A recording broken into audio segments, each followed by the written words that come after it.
Everyone, welcome back to my channel Nihan stop. సంక్రాంతికి వచ్చిన Daaku Maharaj movie అయితే నేను చూశాను.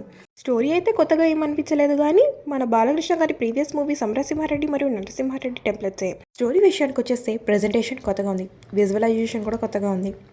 బాలకృష్ణ ప్రీవియస్ మూవీస్ లాగా ఈ మూవీ గోలగా నాయిస్గా అలాగా ఏం లేదు. అలాగా బాబీ చాలా నీట్గా మంచిగా డిజైన్ చేశారు.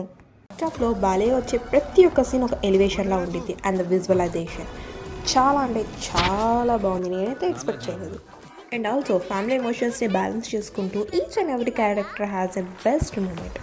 ఇంగ్లీ బాలయ్య క్యారెక్టర్కి అయితే అందరూ కనెక్ట్ అయిపోతారు. ఇంకా మన తమన్ గారి విషయానికి చేస్తే ఎప్పట్లాగే మ్యూజిక్ని అదరగొట్టేశారు. ఇంకా బాబీ డియోల్ విషయానికి వస్తే విలన్గా చాలా అంటే చాలా బాగా న్యాయం చేశారు. ఓవరాల్గా మూవీ అయితే చాలా బాగుంది. మీరు ఎప్పుడు వెళ్తున్నారు మూవీ చూడడానికి? మరి వీడియో నచ్చినట్టయితే like, share and subscribe to my channel Nihan stuff.